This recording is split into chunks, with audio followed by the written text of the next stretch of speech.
only for about 7.5 minutes, if you would. Look at your neighbor and repeat after me. Say, neighbor, I don't know about you, but I have a Father who cares. You may be seated in the presence of the Lord. I have a Father who cares. I have a Father who cares.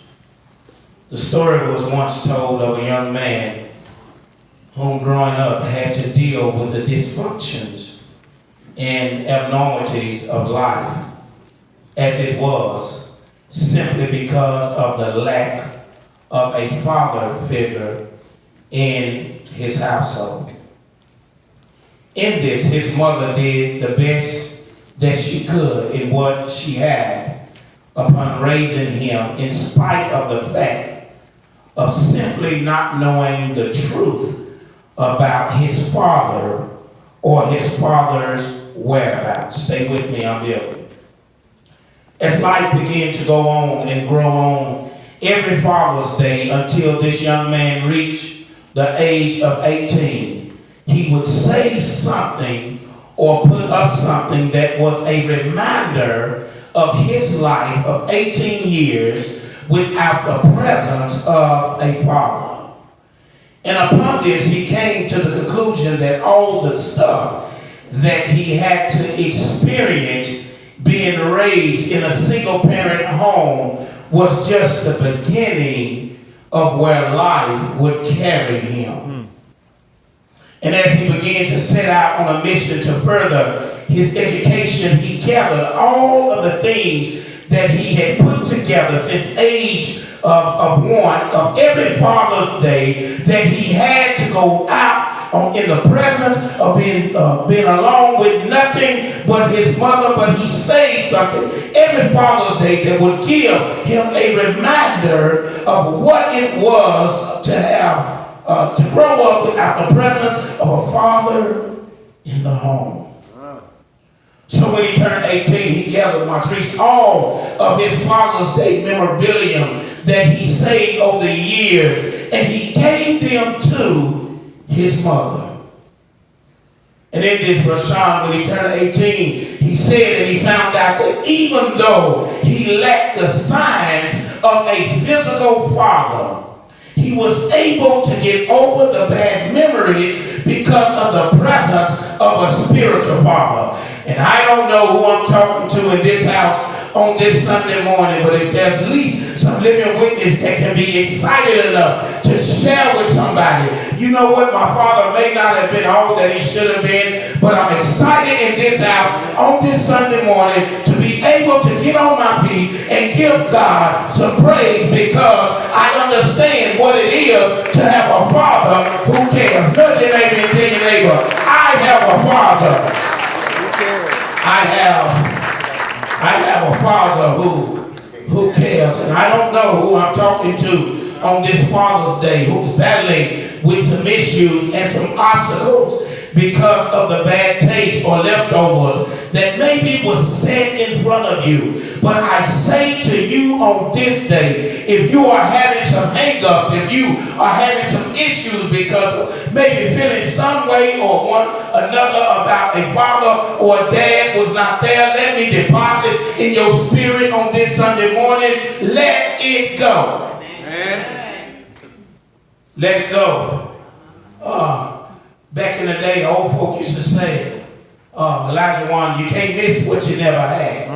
That there ain't no need of you growing up becoming bitter, becoming mad and angry because of what you did not have. But as a man, as a woman, what you try to do is you try to fill in the void. In other words, there are those of us have been told that your daddy wasn't nothing, okay? So you make sure that when you grow up, that you're nothing like your dad, and you be the best father figure that you can be. And the church says, amen. Let it go. Why should I let it go? Because now you have a father who cares. In other words, just whisper in your neighbor's ear, God's got me. God's God's got me. Am I preaching any living examples in this house on this morning that can be honest enough to say, you know what, Pastor, I know you're right about it. God has my back. Yes. This Father that we have, which is our Heavenly Father, He never misses out on a visitation. This Father that we have, which is our Heavenly Father, He never misses out on a check. This Father that we have, He's always on time. This Father will pick you up when you're feeling down. This Father, He sits high and He looks low. Does anybody know this Father, this Heavenly Father that I'm talking about in this house on this morning? You can't even pray to this Father without saying His name. Demons, they tremble at the mention of His name. Just nudge your neighbor and tell your neighbor, I have a Father who cares. And I'm sorry because I should have started this sermon out simply by saying Happy Father's Day. But I'm excited in this house on this Sunday morning to know that on this Father's Day, regardless of what was not there, we all have a Father who cares. And here in the text, such a simple text. The text has been tailor-made to teach us the importance about a Father who cares. Before I get into my first point, let me say this. There are a lot of kids struggling in today's society simply because they don't want a bunch of things from their father. It's more than a pair of Jordans. It's more than buying your beautiful daughters necklaces and jewelry and things like that. But we are living in a world, in a generation where kids are simply wanting a father's presence who would care. Daddy, you missed out so much of my life. Yes, you came by, you done these things, but all I wanted you to do was to care. Part of your care was having the ability to show me that you love me. Not giving me what I want, because a real father don't give you what you want. He is a father and he understands. It's not about what your daughter or your son may want, but a real father provides with their needs. But Daddy, all I wanted you to do was just to care. And if you're in this house on this morning by way of mother or father, let me deposit this in your spirit. There's nothing that you can buy for your kids that can have more value than you simply caring. All right. For your kids. All right. Just care. Mm-hmm. We've been given the example, the supreme example from John 3:16. Our Heavenly Father, He could have been selfish, but He wasn't selfish. He showed that He cared by giving us His only Son. So when He said, Pastor, if I don't get anything else out of this sermon, what do you want me to do as a responsible father, as a responsible parent? Man, all God wants you to do is just to care about your kids. That's all He wants you to do. Because before you know it, they'll be grown and gone. I shared with one of my younger co-workers. He's a newbie, young guy, newly married, newly wed, child and things like that. He was so excited about his first child. And I shared with him. I told him, I said, young man, I said, I'm excited for you. You got the wife, you got the newborn child. I'm excited for you, but if there's one thing, one word of encouragement that I can give to you is simply this. Enjoy it while you can. And he looked at me, he looked at me, and he was like, man, I wonder why he said that to me. And I knew that his mind was thinking, you know, when you say something to somebody, you can tell when their mind is going because they won't give you a response. Their eyes will kind of get kind of funny, and they won't give you a response, but you can tell that their mind is going. And I got ready to walk away from it, but I stopped. And I picked up my cell phone. Need an upgrade. Guess what? It still texts and it still talks. So it'll be all right. I'm not giving them $800, $1,200 for a phone. The devil is a liar. And he is defeated. So talk about me all you want to. It's a vibe, it's old, and it'll be all right. So I walked off. And something told me, show him an example of what you're saying. So I picked up my phone. And I showed him this picture. Me and my daughter. Her looking just like her daddy with the big old eyes. And I showed him this picture. I said, this is the reason why I told you to enjoy the moment. Because before you know it, your child will be grown and gone. I'm still looking for the opportunity of the gone. But your child would be grown and gone. So cherish the moment. All right. I was talking back there in the back to minister. I was sharing with them. I never understood why. Some of you all that's been around, you know, some of you, the youth, y'all old now. But think about it. It was on this day, every year, that we were loading up on the bus, headed to Florida. Y'all remember, you remember those times, Shantae and your dad would be out there looking over their head cocked to the side. We'd be out there. Y'all remember those days? Sister Davis, they had, Sister Linda, they had chicken and things like that. But we looking forward to this song. Sister Song telling me, Pastor, these kids are not all my kids. And I tell them, you know what? Guess what? They're your kids for this week. I remember those times. Paige and DH are ready to fight. Some of the kids had Sister Song and Deacon Song stepped on. So I remember those days. Think about what I'm saying. Now you all are all grown. That's right. Now, I don't know about you all. I wish Sister Davis could tell me what my total was. And we could load up on the Greyhound bus. Go back to those years. Before you know it, it's over. Yeah. It's over. So we have to cherish those moments. Every day, y'all, and I'm not off kilter, but I got to share this with you. Every day somebody is leaving us. That's right. Told on this morning, Deacon Gutter was telling me about the last family member of his wife's side, the Lee family, keeping them lifted up in prayer because they have lost the last one. Got a call on this morning on yesterday. There was a 3-year-old child that drowned in a swimming pool. While the dads was at the pool, but they were drunk. Life is fragile, y'all. We are here today and we're gone today. You're sitting there right beside somebody on today, and it could be your last moment seeing them. Do not take life for granted. We could be gone. So what are you saying, Pastor? Man, if you it ain't about your baby mama, none of the baby daddy, none of that stuff. At the end of the day, your child is your responsibility. Get over whatever the situation may be and care about your child. Conversation one-on-one, I told Sister Davis on yesterday, and it started a family argument in the household. I shared with her that I might have 3 more kids. Just playing, y'all. My God. And her eyes immediately. Look at my dog. Everybody tripping. Whatever. Yeah, Stedman ain't lost his groove. Stella might be, but Stedman didn't. But it brought about. I'm through being a grandparent. How are you through being a grandparent?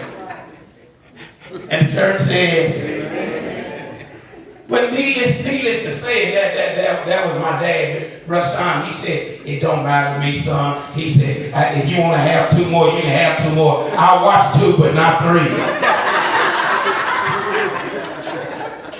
Just conversation. Don't y'all go out there lying, putting the line on pastor. Tell my pastor to have 2, 3 more kids. It's just family conversation. And the church said, so my point is simply this, man, just care. As you with your dad, you with your kids on today, just care. And explain to your kids. If you ain't got it, you don't have it. Amen. Explain to your kids. Daddy just can't do what he used to do. But guess what? Daddy is doing something different. Because when you come in your room and you flick that switch, the lights are on. When you go in the refrigerator, you open it up, there are plenty of Capri Suns and eatables and things like that. So we have to appreciate the moment. Amen. Amen. Okay. So, we've been given this example. What are you saying, Pastor? A father who cares, he shows me some love.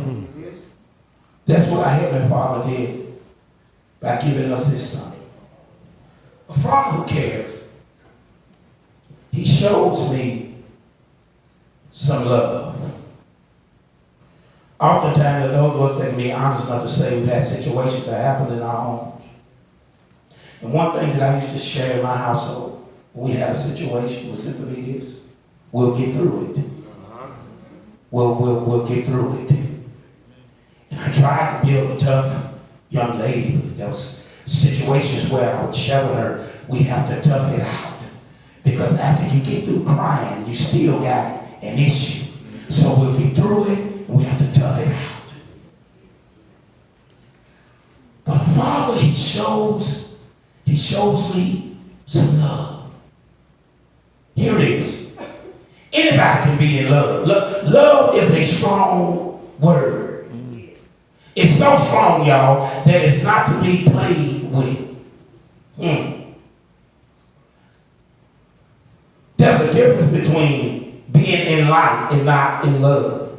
Anybody ever been told, I'm in love with you. I like you, but I'm not in love with you. Normally when you hear those saying like that, somebody's packing up. But the good things about our Heavenly Father's love is that he shows us some love. For the first few verses of the scripture text says, for God so loved the world. So as a father, we have to show some love. Some of us, we have to show some tough love. Now I understand this generation, I just don't understand where we went wrong, because the Bible teaches us as a father, as a parent, that we have to show some tough love. Tough love is not time out and get in the corner. Hold on. Reach. There are some kids that need a little tough love. That's when you get them jaws and you know where I'm coming from. But as a parent, as a father, we have to show some tough love. Oftentimes, I remember days when my daughter would tell me that she loves me, I would automatically say, what do you want? Anybody ever been down that road? When the kids begin to tell you that they love you, what do you want? But the scripture says, for God so loved the world. God's love is different from ours. He has an everlasting love. His love extended out to the world. Look at your neighbor and tell your neighbor, he so loved you. So even when I didn't love myself, I'm so excited that I had a Heavenly Father that so loved me. Oftentimes we go through the pattern of life to where we begin to ask the question, and we're not taking an old eye, we begin to ask the question, what's love got to do with it? In 1 Corinthians 13th chapter, it tells us what love is and what love is not. And if anybody has some love, our Heavenly Father, he sure does have some love. There's nothing like a father's love. I mean, it's the simple stuff of life. Before you can get to the job, before you can get to the car, he woke you up this morning. Started you on your way, gave you all of the right activities of your limb. Love has a lot to do with it. He's joy and sorrow. He's hope for tomorrow. Now that is some love. A true father, he shows you love. Secondly, and I have a father who cares. Not only does he show me some love, but he shows me what it is to sacrifice. A true father, he sacrifices. What are you saying, Pastor? The scripture text said that God so loved the world that he gave He gave his only. There are some of us, we won't give nothing, let alone only. Talk to me, church. I'm just teaching on this morning. There are some of us, we won't give nothing, let alone what you said back. Let alone only. But he showed us. What do you mean, Pastor? Sacrifice. Man, a true father will go without. That's right. Talk to me, fathers. That's right. You will go without to make sure that your household is together. That's right. A true father will have shotguns in his socks. To make sure, y'all too young to understand what that is. Your socks are holy and don't have nothing to do with the Bible. Yeah. But a true father, y'all catch that later. The pastor say shotgun. But a true father will go without. He makes a sacrifice. Okay, let me put it where you can really understand. You know, around Mother's Day, don't let make you more mad. And all of us have been guilty of saying this. How dare she come up in here with her hair all made up and did up and her child's hair snappy? Talk to me, church. Don't make me go there. How dare she come up in here stepping like that? And her children looking at you. And the church said, amen. Okay, I ain't got to go there. Yeah. But a true mother, a true father would still get his hair cut. All right. So that his boys could make sure, so that his boys' hair and head could be crispy, and to be able to make sure that his daughter had the perm or whatever she needed. Talk to me, church. Please don't get quiet on me. But he sacrifices. A true father don't mind eating leftovers the whole entire week. Yes, sir. And peanut butter and jelly sandwich for lunch to make sure that his family is eating like they need to eat. Talk to me, church. Yes, sir. A true father, he sacrificed. So in other words, he would go without. Our Heavenly Father understood that the picture was bigger than him. So he said, you know what? This world is so messed up. I don't mind sacrificing my only son in order to be able to put the world in a better shape. Yes. Somebody shout sacrifice. And any time that we hear the word sacrifice means to give up something. And God gave up his son so that you and I would have a right. Oftentimes we've been in conversations, girl, you know I had to sacrifice. No, you didn't sacrifice. Because if you said true sacrifice, it means it hurt you. Oh, yeah. If you gave up your NES money to help out a family member, that's sacrifice because it hurt you. Oh, yeah. If it's a true sacrifice, it hurts you. Could you imagine being put in God's situation? Would you give up your only son? Would you sacrifice your only daughter? Would you do it? And the answer is no. But he gave us his son so that we might be able to live. Understanding what it was going to be for him to go without. And true sacrifice, it hurts y'all. If it does not hurt you to give it up, it's not true sacrifice.